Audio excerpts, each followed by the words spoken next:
suis doctorant en intelligence artificielle. J'ai découvert l'informatique au lycée avec mon prof de maths qui m'a enseigné les bases du langage de programmation Python. Et à partir de là, j'ai commencé à apprendre l'informatique de façon générale. Depuis que j'ai commencé, j'arrête pas. Je fais plein de petits projets personnels quotidiens.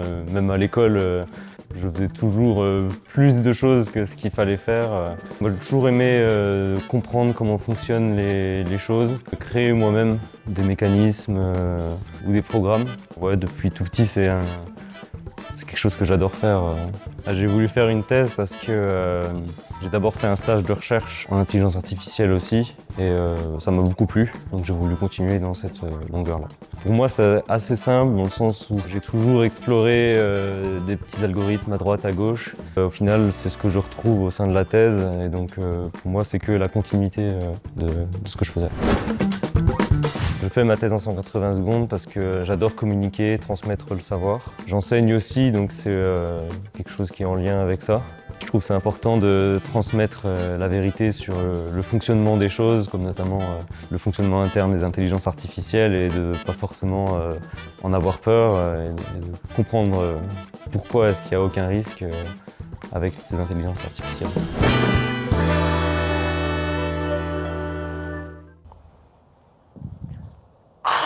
Air France 75, ici la tour de contrôle. Changez immédiatement de cap pour éviter la collision. Répondez.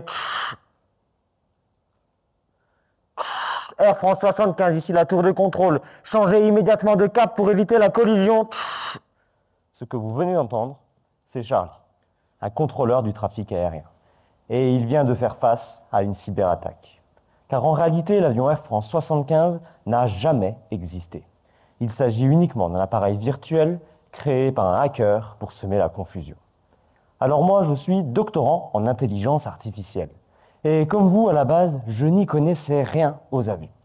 Mais Charlie m'a informé que les systèmes du contrôle aérien sont vulnérables aux cyberattaques, car n'importe qui peut capter les données de vol émises par les avions, puis les réutiliser.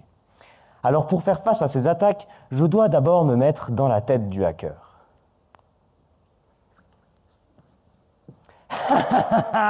Si j'enregistre les messages d'un avion, que je les rediffuse plus tard à l'identique, un avion fantôme apparaîtra et Charlie n'y comprendra plus rien. Encore mieux, je peux piloter un drone et en parallèle émettre de faux messages d'hélicoptères de secours. Et Charlie pensera que mon drone malveillant est un hélicoptère du SAMU.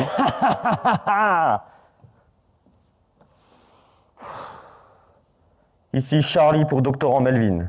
Revenez sur un canal sécurisé et expliquez-nous plutôt comment faire face à ces cyberattaques. Oui. Un peu plus, et je me transformais en hacker. Mais c'était un risque nécessaire pour bien comprendre les faiblesses de leurs attaques. Maintenant, je sais que si un drone essaye de se faire passer pour un hélicoptère du SAMU, il ne pourra jamais voler exactement de la même manière. Car un drone, c'est beaucoup plus léger, et donc plus sensible au vent. Et même si ces différences sont subtiles à l'œil nu, on peut entraîner des intelligences artificielles à les détecter. Pour y parvenir, j'ai créé sur mon ordinateur une simulation du trafic aérien. J'y entraîne mes intelligences artificielles à distinguer les attaques des vrais avions. Au début, elles en détectent que très peu. Mais je peux continuer leur apprentissage un peu plus longtemps. Ça les améliore, mais c'est pas encore parfait. Alors je peux aussi jouer sur leurs conditions d'entraînement, en modifiant par exemple la longueur des trajectoires à analyser. Au quotidien, je réajuste donc progressivement les paramètres de mes intelligences artificielles, puis les réentraîne et vérifie leur bon fonctionnement, jusqu'à un jour, je l'espère, trouver les paramètres d'entraînement idéaux pour leur permettre de devenir infaillibles. Maintenant, la prochaine fois que vous prendrez l'avion, vous penserez à Charlie, aidé par des technologies comme celles que je développe, et vous pourrez être certain que seuls les avions fantômes resteront cool.